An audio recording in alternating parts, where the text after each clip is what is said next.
사랑의 하나님, 우리 아버지, 이 시간을 통하여 성령께서 역사해 주시고 하나님께서 표현하기를 원하시는 것을 드러내실 수 있는 시간이 되기를 간절히 바랍니다. 사람의 입을 막으시고 사람의 생각을 멈추시고 이 시간은 오직 성령의 통로로서만 저를 주 앞에 드리겠으니 온전하지 못해도 하나님 받아주시고 통하여 당신의 말씀을 우리 모두에게 선포해 주시기를 바랍니다. 언제나 들으시고 응답해 주심에 감사를 드립니다. 예수님 귀하신 성으로 간절히 기도드립니다. 자, 우리 지난 시간에 이어서 4장 구속의 경륜, 우리가 하늘의 통곡을 살펴보았었고요. 그리고 하나님께서 원래 계획하셨던 것을 이제 드러내시고 그 계획이 실천될 수밖에 없었던, 실행될 수밖에 없었던 이유는 율법의 요구 때문이었다는 거. 근데 그 율법의 요구를 범죄한 인류에게 그 값을 찾으시질 않으시고 그리스도께서 대신 속량하신다는 그것입니다. 원래 창조 전부터 계획돼 있었던 것인데 그것을 이제 실행하려고 할 때 신이시지만 하나님께도 이것은 큰 투쟁일 수밖에 없었다는 거. 결코 쉽게 실행된 것이 아니라는 것입니다. 큰 투쟁을 감수하면서까지도 이 구속의 경륜을 펼치시는 그 사랑의 깊이, 사랑의 오묘함, 이건 우리가 영원이란 시간 속에서 연구해야 될 주제일 것입니다. 그리고 하나님께서 그냥 아들을 보내시고 아들이 이 일을 완성시켜라 하셨다기보다는 그 하나님의 아들 그리스도 안에 하나님께서 함께 계셔서 모든 구속의 경륜은 함께 이루신 것입니다. 그렇다면 인간 측면에서는 무엇을 해야 되는가? 여기 지금 인간의 노력과 연합이 돼야 된다고 되어 있는데 그러면 이 구원을 위해서 우리가 해야 될 일은 무엇인가? 그리고 또 뭔가를 하면 우리의 노력으로 구원이 이루어질 수 있는 것인가? 불가능합니다. 구원은 오직 하나님께서만 이루실 수 있습니다. 그렇다면 우리의 노력은 무엇이냐? 우리가 뭘 해야 되는 것인가? 하나님께서 계획하셨던 그 구속의 경륜을 이루실 수 있도록 허락해 드려야 됩니다. 하나님이 아무리 능력자라 할지라도 우리 안에 마음대로 들어오시고 마음대로 당신의 일을 펼치시면 안 돼요. 우리를 하나의 인격체로 존중하시고 우리의 선택을 존중하시는 것입니다. 그래야만 참된 사랑의 교감이 이루어질 수 있기 때문에. 그래서 우리가 마음문을 열어야 들어오실 수 있는 거죠. 그래서 하나님과 우리 사이를 가로막고 있는 죄악의 벽, 이게 이사야 59장 1절 2절 보면 나오는데요. 나중에 확인해 보세요. 시간 없으니까. 그 벽을 허무는 것은 우리가 해 드려야 됩니다. 우리가 그 문을 문고리가 안쪽에 있어서 우리가 열어 드려야만 들어오실 수 있는 거니까. 그것이 회개입니다. 하나님과의 관계의 회복, 정로 3장 회개 살펴보시면 답이 있을 겁니다. 그래서 행위의 고백을 회개라고 포함되긴 합니다. 그것이 행위의 고백이 회개 안에 포함되긴 하지만 그거보다 먼저 죄의 근본이 뭔지를 알고 그것에 대한 회개가 무엇인지 설명이 되어져 있지요. 처음 혹시 유튜브를 통해서 접촉하시는 분들이 계시다면 예수께로 가는 길이라고 하는 영상 시리즈 안에 회개가 있습니다. 거기에서 꼭 살펴보시면 되겠습니다. 시편 51편을 통해서 회개의 새로운 개념을 우리가 좀 공부를 했었습니다. 그래서 이 회개 우리가 그 부분을 허락해 드려야 되고 문을 열어야 되고 믿음은 영접입니다. 요한복음 1장 12절 영접. 그래서 받아들이는 겁니다. 그래서 문을 열어 드리는 것과 받아들이는 이것은 우리가 해야 됩니다. 이것을 우리가 선택하는 겁니다. 하나님이 내 안에 들어오셔서 내 본성을 제어하시고 내 안에 빛으로 충만하게 계셔 주세요. 제가 그걸 원해요. 라고 하는 우리의 바램을 하나님 앞에 드리면서 하나님이 우리 안에 들어오실 수 있도록 선택하는 것. 내 본성이 나를 주관하도록 선택하는가 아니면 하나님께서 내 안에 들어오셔서 본성을 제어해 주시기를 선택할 것인가. 이건 우리가 해야 될 일입니다. 그래서 그분에게 문만 열어드리면 나머지는 하나님이 해결하실 일이니까요. 그래서 "인간의 노력은 회개와 믿음이다." 이것이 이 챕터가 끝날 때까지 계속 반복될 것입니다. 그럼 하나님 측면에서는 큰 투쟁을 감수하면서까지도 실행을 하시고, 그런 하나님을 마음속에 받아들이는 게 인간의 일이었고, 그다음에 인제 사단이 이것을 어떻게 받아들일 것인지 또 인제 밑에 설명이 나오게 됩니다. 다만 이 과정 속에서 이제 천사들에게 하나님의 아들이 이 땅에 내려오시고 어떻게 구속의 경륜이 펼쳐질 것인지에 대해서 미리 설명을 하십니다. 왜냐하면 구속의 경륜이 이루어지는 과정 속에서 천사들이 해야 될 몫이 또 있거든요. 그래서 천사들에게 쭉 설명을 하시니까 천사들이 제안을 해요. 하나님의 아들께서 그것을 직접 그렇게 하지 마시고 "저희가 가서 하겠습니다." 이렇게 제안을 하는 거예요. 그래서 이 천사들이 제안을 하지만 그러나 안 돼요. 죽음을 생명으로 바꾸는 부분은 생명의 근원 되신 분만이 하실 수 있는 것이지 천사가 할 수 있는 일이 아니었습니다. 그래서 마음은 고맙지만 천사들의 그 충성, 그리고 하나님을 향한 사랑, 제안, 그것은 다 좋은데 그러나 할 수 있는 일이 아니었어요. 그래서 여기 보면 창조하신 분께서만 속량하실 수 있었던 겁니다. 그러나 천사들이 아무 일도 안 하는 건 아닙니다. 그들은 해야 될 일이 있었어요. 부리는 영으로서 보호해야 될 그들의 일이 있어요. 근데 왜 그러냐면 하나님의 아들이 이 땅에 오실 때 여기 보시면은 천사들보다 못하게, 천사들보다 하등한 상황에서 오실 수밖에 없는 거예요, 인간의 모습으로. 그래서 여기 보면 그리스도의 인성, 그리스도께서 인성을 취하실 때는 그분의 능력이 천사들의 능력에 못 미칠 것이기 때문에, 이거는 그리스도의 인성이 어떠한 상태로 이 땅에 오셨는지에 대한 명확한 근거가 됩니다. 신으로서 오신 게 아닙니다. 인간으로서 오신 것입니다. 그래서 예수님이 공생의 기간 동안에 행하신 모든 신적 능력은 하나님께 믿음으로 간구했고, 하나님께서 그 기도를 들으시고 공급하실 때 그때만 그 하나님의 신성을 받아서 쓰신 것이지, 예수께서 당신의 신성을 당신을 위하여, 사단과의 싸움을 위하여 신성을 쓰시지 않으셨다는 것입니다. 철저하게 인간으로서 하나님을 믿는 믿음으로 사단과 싸워서 그분이 승리하셨고 그 모본을 보여주신 것입니다. 명확한 근거가 되죠. 그래서 천사들은 그 주변에서 부리는 영으로서 해야 될 역할들이 있었던 것입니다. 그래서 대신 십자가를 질 수는 없었지만 천사들은 이런 역할을 하게 될 것이다. 그래서 천사들에게 이 구속의 경륜의 계획을, 그 경륜이 계획이라는 뜻인데, 쭉 설명을 해준 겁니다. 천사들이 옆에서 보조할 일이 있긴 있지만 그 보조하면서 옆에서 지켜보는 가운데서 얼마나 의분이 솟구치겠어요. 너무나 불공평한 상황 속에서 사단이 예수님을 공격할 텐데, 그래서 그 의분이 충만하게 되겠지만 그러나 천사들은 개입해서는 안 됩니다. 천사들이 해야 될 일이 있지만 절대로 이 구속의 경륜이 펼쳐지고 진행되는 과정 속에서 개입해서는 안 됩니다. 천사들의 능력으로 사단의 예수님을 향한 공격을 막을 수 없는 겁니다. 그래서 천사들이 할 일이 있고 또 해서는 안 되는 일이 있다는 것을 명확하게 지금 선을 그어서 구속의 경륜의 범위 안에 지금 설명을 하고 있는 겁니다. 그리고 또 이 의미심장한 표현이 등장하는데, 악인들의 조롱과 모욕을 감수하는, 예수님은 그걸 감수하셔야 되는데 이것은 구속의 경륜의 한 부분이었다. 구속의 경륜, 속박으로부터 구원해내는 하나의 계획, 이게 구속의 경륜의 뜻풀이인데요.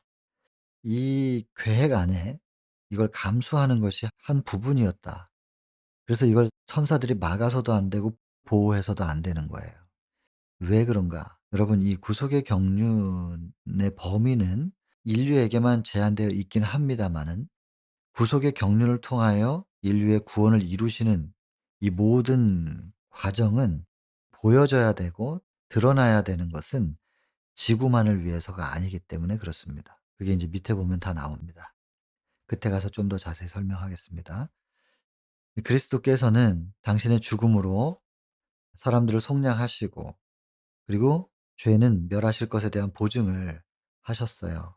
그리고 여기 이제 "잃어버린 나라를 되찾을 것이다." 이것도 대단히 의미심장한 표현이죠, 이거. 아담과 하와가 범죄함으로 인해서 지구의 통치권이 아담에게 있었던 통치권이 사단에게로 갔어요. 그래서 그 사단이 하늘에 회의를 하면 참석을 해요. 욥기서에 보면 나오잖아요. 그래서 하늘에서 쫓겨난 루스벨이었지만, 그래서 사단이 되었지만 지구에서 허용을 해 주는 바람에 지구 대표로 하늘에 회의가 있으면 거기 참석할 수 있는 권한이 생긴 거예요, 사단에게는. 그래서 그때까지면 십자가 전까지도 하늘을 왕래를 할 수 있었어요.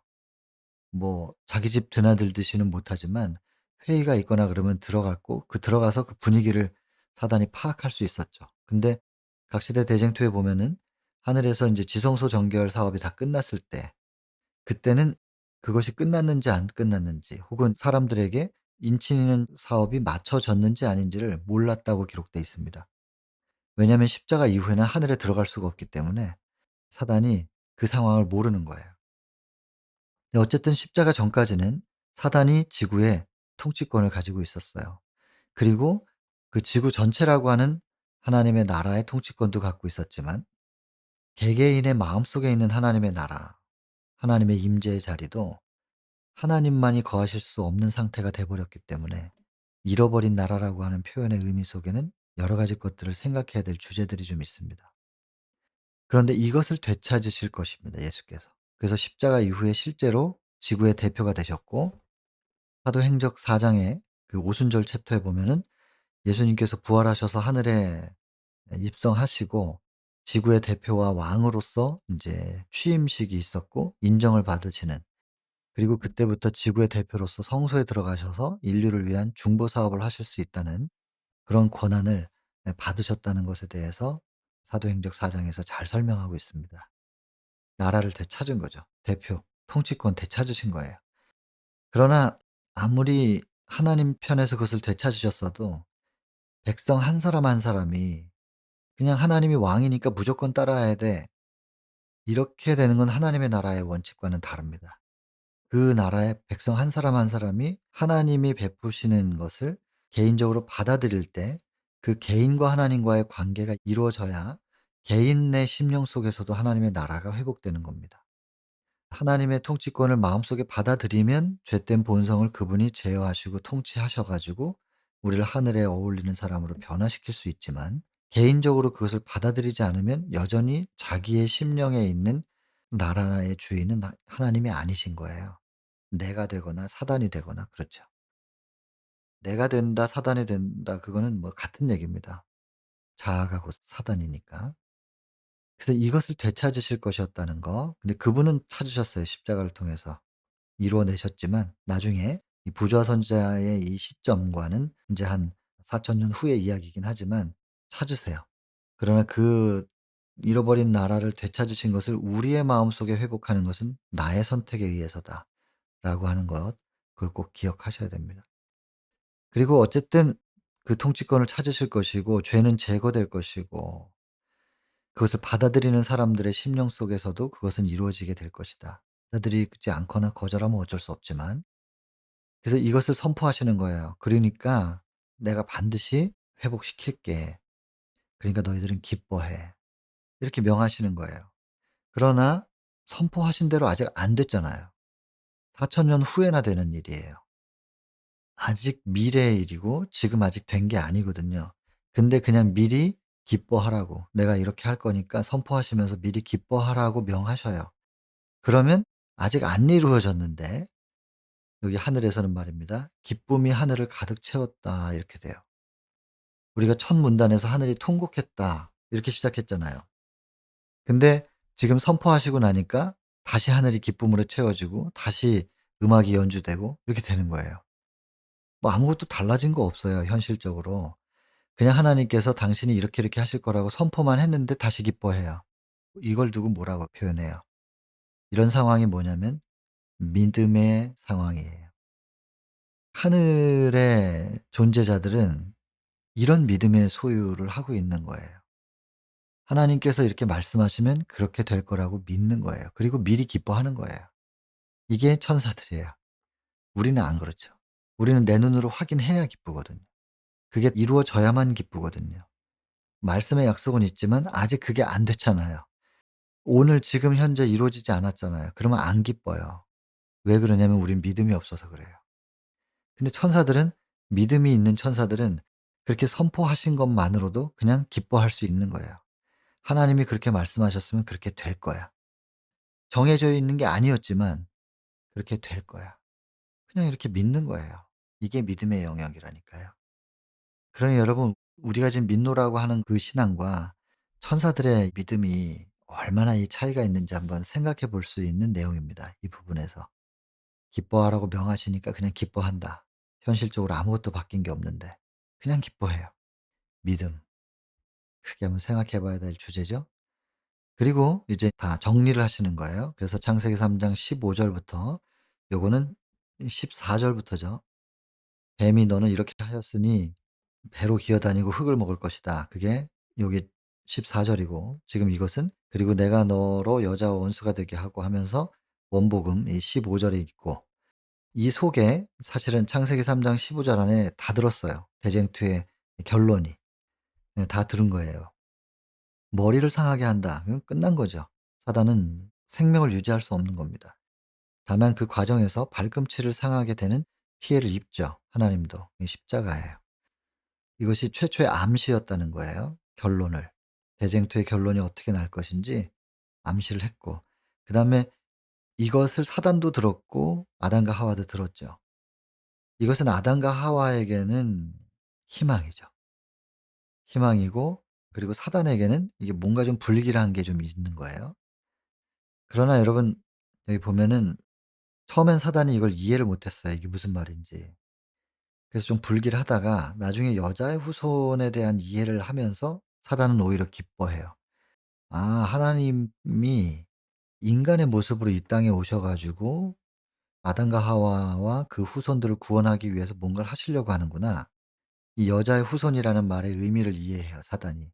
그리고는 엄청나게 기뻐하는 거예요. 왜냐하면 하늘에서 구조 1장 그리고 계시록 12 장에서는 신이었기 때문에 내가 졌다 이거예요.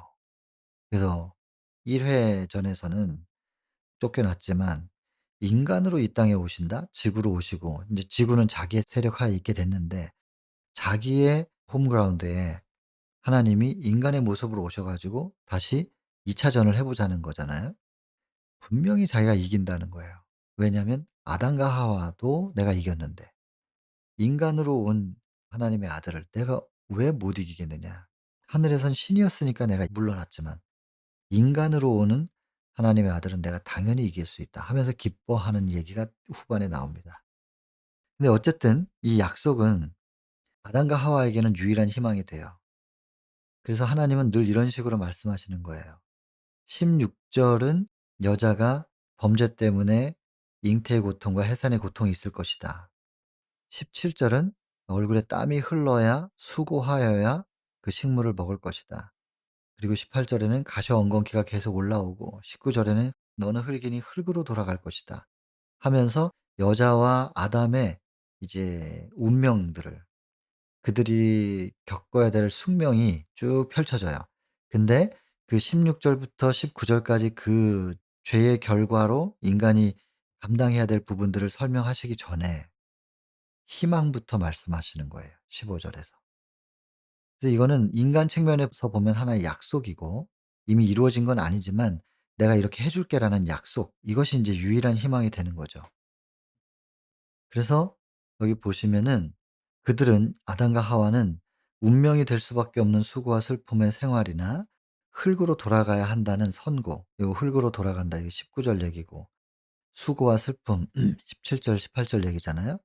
그리고 16 절은 여자의 수고가 또 있고 그래서 16 절부터 19 절까지의 이 모든 것을 이 선고를 듣기 전에 그들은 희망을 먼저 받은 거예요. 그래서 하나님은 희망을 주지 않을 수 없었던 말씀 이 희망의 말씀을 먼저 들려주시고 그리고 기대하게 하시고 이 15 절에서 그 희망과 기대를 먼저 주신 다음에 기다리는 과정 속에서 겪어야 될 것은 이런 게 좀 있을 거야라고 말씀하시는 거예요.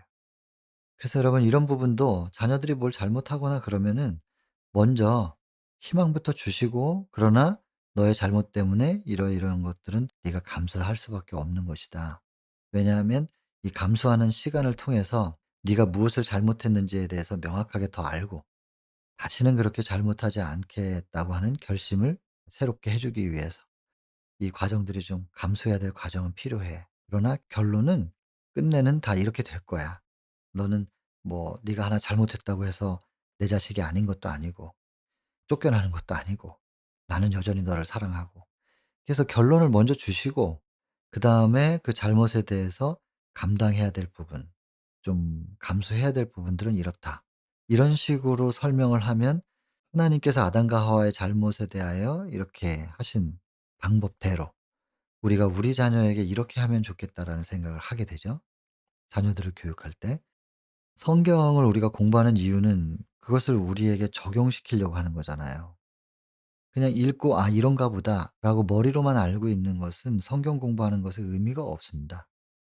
그래서 "성경 공부라고 하는 것은 하나님의 마음을 만지는 것이다." 이렇게 표현하죠. 그래서 성경을 통해서 하나님의 마음에 접촉되고 하나님의 마음이 어떤지를 이렇게 만지고 그 마음을 우리 마음속에 모셔 들여서 그걸로만 끝나는 것도 아니에요. 모셔 드리고 그 마음이 우리 속에 충만하게 되고 그 하나님의 마음이 우리의 마음에 물들게 되면 우리의 표현 방식도 하나님의 표현 방식처럼 닮아가게 되는 거잖아요.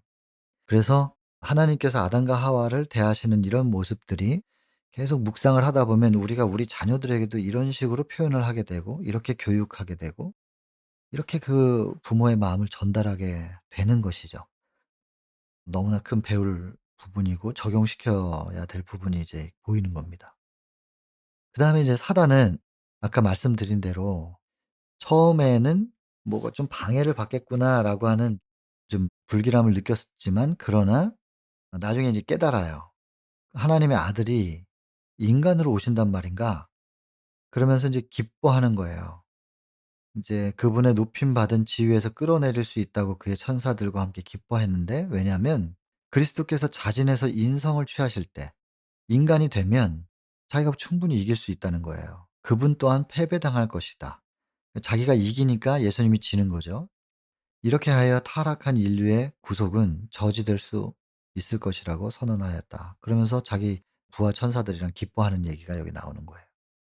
이런 부분도 또한 예수님께서 취하신 인성이 어떤 형태인지 알 만하죠. 사단이 이렇게 기뻐하는 걸 보면 자기가 충분히 이길 수 있다고 생각하는 그 정도의 인성을 그 정도의 능력으로 오시는 거예요. 그러니까 이미 아담과 하와를 지배해 본 경험이 있잖아요. 근데 하나님이 아담과 하와처럼 오시는 거예요, 인간으로. 충분히 이길 수 있다고 생각하는 거죠. 그리고 기뻐하는 거예요. 근데 나중에 시대 소망에 보면은 범죄 전 아담과 하와의 인성으로 오신 게 아니라고 적혀 있단 말이에요. 4천 년 동안 타락한 이 본성이 계속해서 타락하고 죄는 계속 발전했을 텐데 거기에 충분히 익숙하게 물들어져 있는 유전적인 요소들을 그대로 안고 예수께서 이 땅에 오셨다고 하는 것이 시대 소망에서 명확하게 기록이 돼 있단 말이에요. 4 장부터 시작해서 너희를 위하여 구주가 나셨으니 그 챕터부터 11장 침례, 12장 시험, 나중에는 73장 너희는 마음에 근심하지 말라. 십자가 전에 마지막 유언 같은 말씀을 아주 길게 설명하신 73 장은 좀 내용이 길죠. 뭐 이후에 십자가 부분은 78, 79 연결되면서 그리스도의 인성이 어떤 상태였던 것인지 어떤 인성인지를 너무 명확하게 설명되어 있어요. 인간의 모습으로 이 땅에 오셔서 인간이 하나님의 율법의 교훈에 온전히 순종하는 것은 불가능하다라고 주장한 사단의 궤변. 그것이 궤변이라고 하는 것을 증명하시기 위하여 인간의 모습으로 오셨다. 그거는 시대소망 1 장부터 선포하는 거예요. 예언의 신과 성경을 같이 본다면 오해할 일이 없습니다. 예언의 신을 보더라도 부분 부분 보지 않고 연결해서 보면 구조와 선지자부터 시작해서 쭉 연결해서 나중에는 각시대 대쟁투까지 딱 가면 대쟁투의 맥락은 완벽하게 잡히실 거예요. 그래서 좌로나 우로나 치우칠 일이 없어요, 맥락을 이해하시면. 그래서 오늘도 또 반복해서 말씀드린다면 목차라도 꼭 기억하셔야 된다. 구조와 선지자 1 장부터 각시대 대쟁투 마지막 장까지 목차라도 쭉 연결시켜서 외우시면 좌로나 우로나 치우칠 일이 없으실 겁니다. 목차만 그냥 외우는 게 아니라 목차를 외울 때는 그 내용을 보시고 우리가 지금 4 장을 공부를 쭉 하잖아요. 공부하고 4 장의 제목 구속의 경륜 이렇게 기억을 하시게 되잖아요. 그래서 목차를 연결해서 외우시면 그 내용이 같이 연결돼서 떠오르실 거예요. 성령께서 분명히 다 연결시켜 주실 거예요. 부조와 선지자부터 각 시대 대쟁투까지가 쭉 스토리가 펼쳐지고 머릿속에 그려지면 좌로나 우로나 치우치지 않을 수 있도록 말씀으로 하나님께서 중심을 잡아 주실 겁니다. 이 작업을 우리가 하자는 거거든요. 그래서 지금 우리가 이렇게 해 나가고 있잖아요. 그리스도의 인성 부분을 명확하게 이해하셔야 됩니다. 다시 한번 거듭 강조되는 게 뭐냐면 처음에는 인제 인간의 범죄 때문에 하늘이 통곡했는데 그때 하나님이 어떻게 그 상황을 대처하실 것인가에 대해서 선포가 이루어지고 그다음에 아담과 하와는 무엇을 해야 될 것인가. 하나님께서 펼치시는 이제 실행하셔야 되는 구속의 경륜. 왜 그런 큰 희생을 겪으면서까지도 그 구속의 경륜이 실행돼야 되는가? 하나님 입장에서도 큰 투쟁일 수밖에 없는. 왜 그러냐면 율법을 변경할 수 없기 때문에 그래요. 그리고 율법을 폐지할 수도 없고 변경은 더더욱이나 안 되는 거고 율법을 기준으로 놓고 인간이 벗어났어요. 율법을 바꿔서 인간을 구원을 주는 게 아니고 하나님께서 율법의 기준을 대신 감당하시면서 율법에서 벗어난 인류를 다시 회복시키시는 거예요. 율법의 선을 조금 넓혀 가지고 '요 정도까진 괜찮아.' 이렇게 율법을 바꾸는 게 아니라 율법은 고정시켜 놓고 그 값을 대신 치르시면서 회복시키신단 말이에요. 율법은 온 우주를 유지시키는 질서예요. 이거를 상황에 따라서 이랬다 저랬다 하면 온 우주가 다 무너져요. 그러니 우주를 유지하시기 위해서는 율법을 변경시킬 수 없어요. 당신이 목숨을 버리시는 한이 있어도. 그래서 하나님께서 목숨을 걸고 인류를 회복시키시고 율법은 변경시키지 않으십니다. 그러면 이렇게 엄청난 큰 희생을 인제 계획하신 걸 펼치시려고 할 때 이것에 대해서 하나님은 다 설명을 하셨어요. 그럼 인간은 이걸 어떻게 해야 될 것이냐? 받아들이는 게 인간의 몫이에요. 그래서 아까도 말씀드린 것처럼 회개와 믿음이 인간이 할 수 있는 노력이다. 근데 이것을 여기서 또 반복합니다. 회개와 믿음을 통하여 다시 하나님의 자녀가 될 수 있었다. 여러분, 이 내용이 계속 반복됩니다. 하나님께서 펼치신 구속의 경륜이 무엇이며 그리고 그것은 율법을 변경시킬 수 없기 때문에 율법을 폐지할 수도 없고 변경할 수도 없기 때문에 구속의 경륜이 실행될 수밖에 없다. 그렇다면 이 구속의 경륜을 인간은 어떻게 대해야 될 것인가? 받아들이는 것이 인간의 몫이다. 그래서 하나님의 몫이 있고 인간의 몫이 있고 사단은 무엇을 할 것인가? 이것이 계속 반복적으로 돌아가면서 설명되는 것이 이 4장 구속의 경륜 이 챕터예요. 왜 이렇게 반복이 되는가? 중요하니까요. 이것만은 꼭 기억하라고. 이렇게까지도 중요하다는 강조를 하고 있는데도 이 한 챕터가 뭘 얘기하고 있는지를 잘 주의 깊게 보지 않는다. 혹은 "이거 시험에 꼭 나오는 거야."라고 별표 한 100개 정도 해. 이렇게도 말했는데도 이걸 안 보고 시험지를 딱 받으면 어쩔 수 없잖아요. 그렇게까지도 얘기해 주는데 그거를 공부 안 하고 기억하지 않고 시험지를 받아서 '어 이게 뭐였더라?' 이러면 어쩔 수 없는 거예요 그거는. 더 이상 뭘 어떻게 해줄 수가 없잖아요. 그래서 밥을 숟가락에 떠 가지고 입 앞에다 갖다 대령을 할 수는 있지만 입을 벌려서 받아들이고 씹어 삼키는 건 내가 해야 되는데 그것조차도 안 하면 어떡해요. 그래서 인간이 할 수 있는 부분은 뭐냐? 받아들이는 것이다. 하나님께서 다 이루신 것을 받아들여서 예수님이 이루신 의가 받아들이기만 하면 빛으로 우리 속에 임하셔서 빛으로 충만하게 하면 어둠은 밀려가는 거예요. 내가 한 건 받아들이는 것 밖에 없고 어둠을 몰아내는 능력은 내 안에 들어오신 빛이 하신 거예요. 그 빛이 그 능력을 행사하신 거니까. 자 이게 구속의 경륜입니다. 그리고 이 구속의 경륜의 패턴, 구속의 경륜이 무엇이냐, 그리고 율법의 불변성, 그리고 인간이 해야 될 건 회개와 믿음이다. 그리고 사단은 어떻게 이걸 방해할 것인가. 요 몇 가지 안 되는 중점들이 계속 반복되는 것입니다. 그래서 중점을 한 번씩은 다 훑었습니다. 이제 다음 시간에는 이것이 어떻게 반복되는지 여기 보면 바로 또 나오잖아요. 요구된 희생. 그것은 율법의 신성한 특성 때문이었다. 또 나오는 거예요. 계속 이것이. 밑에서 보면 율법. 이것이 하나님의 정부의 기초다. 또 율법 얘기하고 또 믿음과 회개 얘기하고 또 반복되고 계속 그 얘기예요. 그래서 여러분 꼭 복습하시면 좋겠습니다. 예습도 중요하고 복습도. 그래서 마음에 새기세요. 구속의 경륜을 꼭 마음판에 새겨 가지고 새겨 놓으면 그 말씀을 성령께서 활용을 하실 것이고요. 필요할 때 다 생각나게 하시고 표현하게 하실 것이고 어떻게 말하고 어떻게 대응하게 할지를 말씀을 활용하셔서 성령께서 다 해 주실 거예요. 그리고 나를 증명하고 나의 믿음과 나의 신앙을 표현하기 전에 사단의 참소 앞에서도 우리가 버텨낼 수 있는 것은 전부 말씀의 힘이라 근데 우리 내면에서도 말입니다. 사단의 참소 앞에 증명할 수 있는 증거를 가질 수 있게끔 우리가 변화돼야 되는데 그거조차도 우리 심령 속에 우리가 꼭 붙잡고 있는 말씀의 창조의 능력으로 이루어내실 거거든요, 성령께서. 그러니 여러분 그냥 기록된 말씀을 우리가 보고 있는 겁니다. 저도 보고 여러분들도 보는 거예요. 제가 말씀을 드리는 게 아니고 기록된 말씀을 저와 여러분들이 같이 지금 보고 있는 거잖아요. 그래서 이것을 어떤 누구의 주장이라고 생각할 수가 없잖아요. 우리가 같이 기록된 걸 보고 있기 때문에. 이 말씀 속에 성령께서 역사하셨다는 것을 믿는다면 기록된 말씀을 그대로 받아들이시고 마음에 꼭 새기시게 되길 바랍니다. 그러면 말씀이 뭔가를 하실 거예요.